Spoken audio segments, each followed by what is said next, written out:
Hello, welcome, and thanks for joining us on this edition of News 2. I'm Sandra Gumansing. The Social Security Administration is adding 25 new conditions to its compassionate allowance list. That means speedier benefits for people with serious disabilities. News 2's Erica Parsons has more. The Social Security is fast-tracking benefits for people with serious disabilities.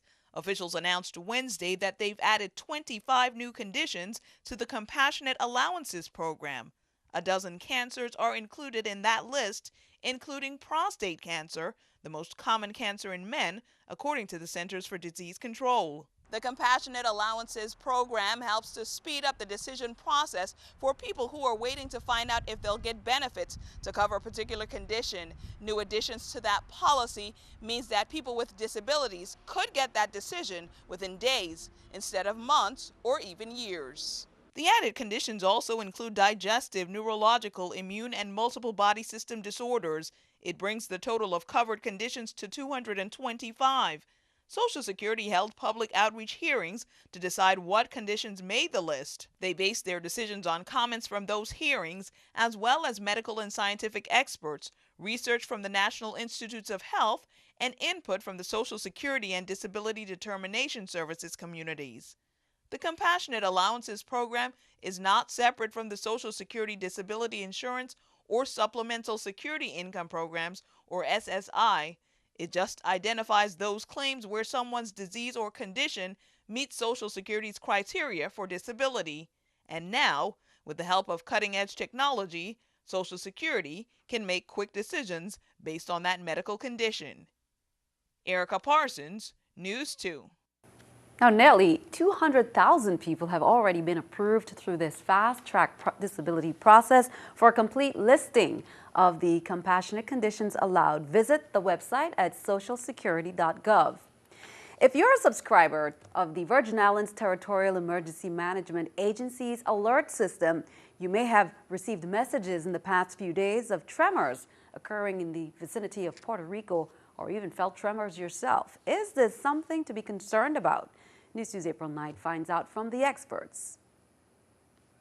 That shook the area north of Puerto Rico Monday did not cause much damage. A magnitude 6.4 earthquake felt widely throughout Puerto Rico. But a string of smaller earthquakes that followed is causing concern for Virgin Islanders. Over the last few days, residents getting text alerts from the Virgin Islands Territorial Emergency Management Agency, or VITEMA, received one alert after another of smaller earthquakes, 2 to 3 on the Richter scale. It's very normal for there to be a series of aftershocks, and these earthquakes will continue to occur over the next couple of months, but we can expect the earthquakes to become of smaller magnitude in general, and there'll be fewer of them. Krista von Hildebrand was former director of the Puerto Rico Seismic Network. She says it's possible, but unlikely, that quakes of this magnitude could cause a tsunami, as some fear. We were very close to having to activate the procedures of a tsunami warning. But we didn't do that. We didn't have to do it because it was less than 6.5. While the aftershocks from the 6.4 in Puerto Rico are expected to diminish even more, VITEMA says it is still better to practice preparedness for such contingencies. We want to go back to the 3 steps that we have already talked about: drop and hold on to something steady and cover. So those are the 3 things we want to do. Very important that the citizens read the material, stay informed. In any case, given the geology of the Virgin Islands, we haven't heard or felt the last of these tremors yet. April Knight for News 2. For public alerts and advisories on territorial emergencies, you can subscribe to the VITEMA alerts on their website, which is www.vitema.gov. Public Works Commissioner Darrell Smalls, along with other public works officials, attended pre-construction meetings at El Dorado National in Kansas. The company selected to provide 12 new medium buses for Vitran. Representatives from International, the manufacturer of the cab and chassis, as well as a representative from Atlantic Bus Sales, met with the DPW staff to finalize the selection of the key components that will make up the 18-seat buses, which will each accommodate 2 wheelchairs. The 2-day visit at the assembly plant located in Salina, Kansas, also included discussions on other technical details of the buses that are expected to be delivered to the territory by June 2014. In other public works news, on Sunday, January 19th from 7 a.m. to 3 p.m., road work will commence along Route 30, which is Bavoni Road. Public Works officials say the road will be completely closed to traffic east of the Bavoni Housing Community entrance. Motorists are urged to use alternate routes as this will affect traffic along the major thoroughfare. The road will be closed in order to replace the drainage culvert in the vicinity of the newly constructed sidewalk. Smalls urges the motorists to exercise caution and look for the flagmen and traffic signs as they traverse the mentioned roadway. Public Works apologizes for the inconvenience. The University of the Virgin Islands has released additional details on Dr. David Hall's new contract for his second term as UVI president, in addition to the 11% increase in his annual salary, which would now amount to $350,000 a year.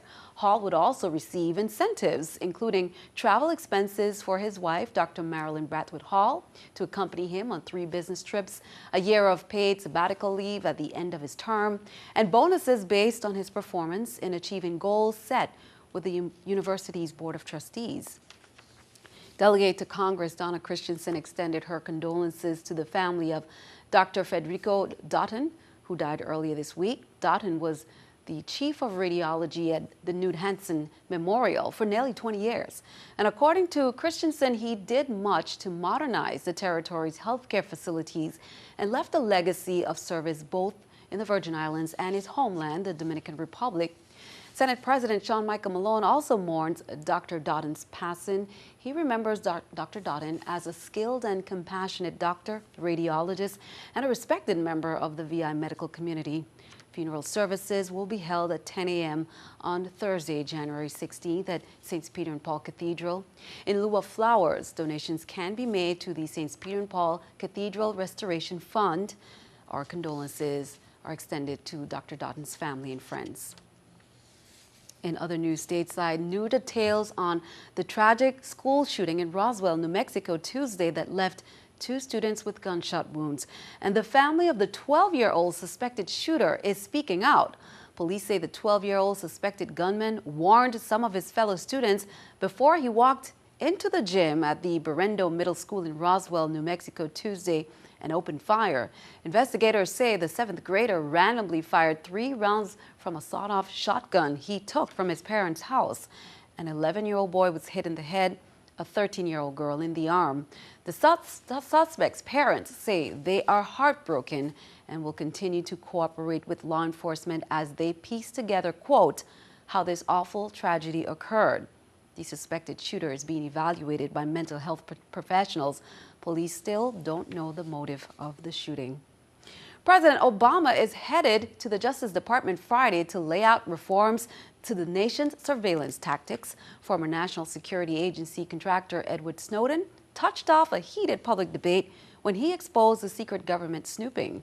Danielle Nottingham is at the White House with what's likely to change and what's likely to stay the same. And keeping our eye on the economy, a bankruptcy judge is expected to make a ruling that could save the city of Detroit millions of dollars.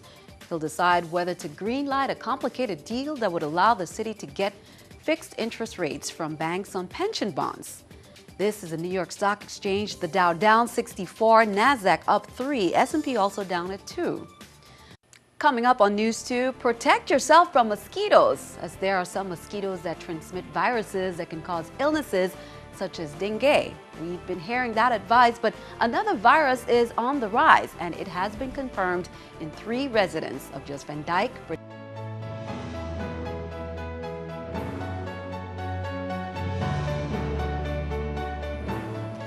A new mosquito-borne virus known as chikungunya has been reported across the Caribbean. This viral illness is similar to dengue fever and has been confirmed in 3 residents of Jos Van Dyke, British Virgin Islands. As a result, Virgin Islands residents are encouraged to protect themselves against mosquito bites. News 2's Shanika Robinson has details. Residents throughout the Virgin Islands are urged to protect themselves against mosquitoes due to the fact that in recent weeks, a new mosquito-borne virus has been confirmed in 3 residents of Jos Van Dyke, British Virgin Islands. Chikungunya, also known as chick, is a viral illness similar to dengue that is transmitted by the Aedes species mosquitoes.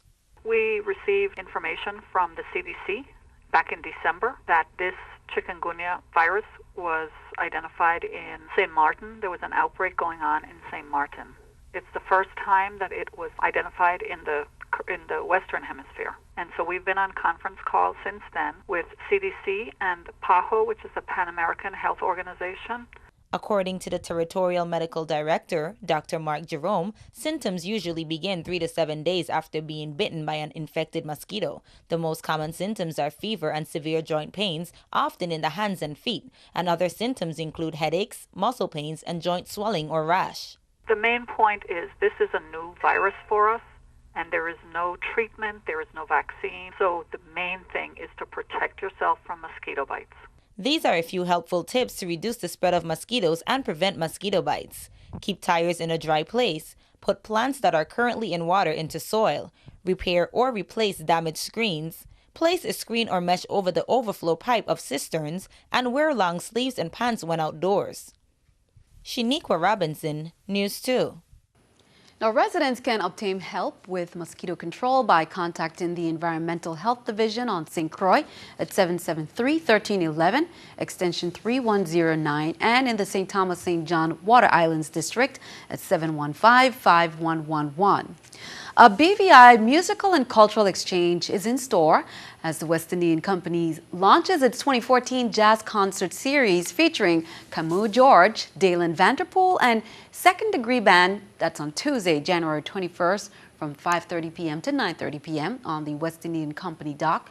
WICO officials are recognizing the fact that the Virgin Islands and the British Virgin Islands historically have close, century-long relationships, family ties, and they want to emphasize and pay homage to those relationships. Popular quartet Danny Silber and Pipe Dream will perform from 5:30 to 6:30 p.m. The Reflection and Carnival Liberty will be birthed at the West Indian Company dock until 6 p.m. The Rotary Club of St. Croix has a number of projects for 2014, and they're asking for the community's help to meet those goals. This Saturday, Rotary will be hosting a wine pairing and dinner fundraiser at Tutubene at 6:30. They're still in need of items for their silent auction. Those donations exclusively support their community service projects and scholarships. To help or for additional information, you can contact Jim Oliver at 277-1126. The Community Foundation of the Virgin Islands is being recognized at the national level for their efforts to promote literacy. CFVI was chosen as a 2013 pace setter by the Campaign for Grade Level Reading. It's an honor given to select communities across the U.S. who are working to make sure that lower-income students are reading at grade level by the end of the 3rd grade. Recognizing the challenges schools can face, CFVI lends assistance by providing additional resources for students to start kindergarten, attend school regularly, and continue learning throughout the summer. And here is an opportunity for girls who just want to have some fun and get fit at the same time. All St. Thomas, St. John girls and young women from the age of 10 to 32 are invited to YWCA Y Teens Girls Get Fit Day on Saturday, January 18th from 9 a.m. to 1 p.m. It's going to be held at the CAHS Gym and Play Field. You can expect aerobics, physical fitness training, games, races, and nutritional information with healthy snacks demonstrations, girls' health and wellness information, as well as HIV/AIDS prevention information. Also, snacks will be available, giveaways, and healthy networking opportunities. You can call YWCA USVI Inc. for more information. That number is 643-1495. Again, the event will be Saturday from 9 to 1 at CAHS. Reverend Dr. Martin Luther King Jr. will be remembered with a peace march on January 20th at 2 p.m. from the Rothschild Francis Market Square to Emancipation Garden. All schools and civic organizations, you're invited. It's being presented by the distinguished gentlemen of the Alpha Phi Alpha Fraternity. Now, a short program will follow in the Emancipation Garden following that march. Now, some high school seniors who are recipients of the St. Thomas Hebrew Congregation's annual MLK Day celebration, and they are Michaela Carty of VI Montessori School and the Peter Gruber International Academy, Marquise Brown of All Saints Cathedral School, Kiana Foy of Ivana Udorican High School, Rodney Carrot of St. Peter and Paul Catholic School, Carol Liebert of Seventh-day Adventist School, Brianna Hairston of Charlotte Amalie High School and Juliana De Haas of Antilles School. Now, an event will be held at the synagogue on Friday, starting at 6. Now, be sure to tune in to News 2 on Monday, January 20th at 7 p.m. and 12 a.m. as we recognize the legacy of Dr. Martin Luther King right here on CBS TV 2. Well, did you purchase your first VI lottery ticket for the year? It features colorful photos from last year's Crucian Festival, the 60th anniversary, creating a highly collectible lottery ticket. Are you that lucky one to win the $175,000 top prize? With that in mind, here are the winning numbers. The VI Lottery presents draw results of today's drawing exclusively on News 2. The winning ticket number of the grand prize for $175,000, 06962, 06962. Second prize for $65,000, 23711, 23711. Third prize for $40,000, 05089, 05089. Fourth prize for $30,000, 18705, 18705. Fifth prize for $20,000, 03693, 03693. If your ticket number wasn't called, keep trying. One of these days, your number could win. The next drawing is January 30th. Play the VI Lottery and imagine the possibilities. Good luck as you check those tickets. Stick around. Your News 2 AccuWeather forecast is coming up next.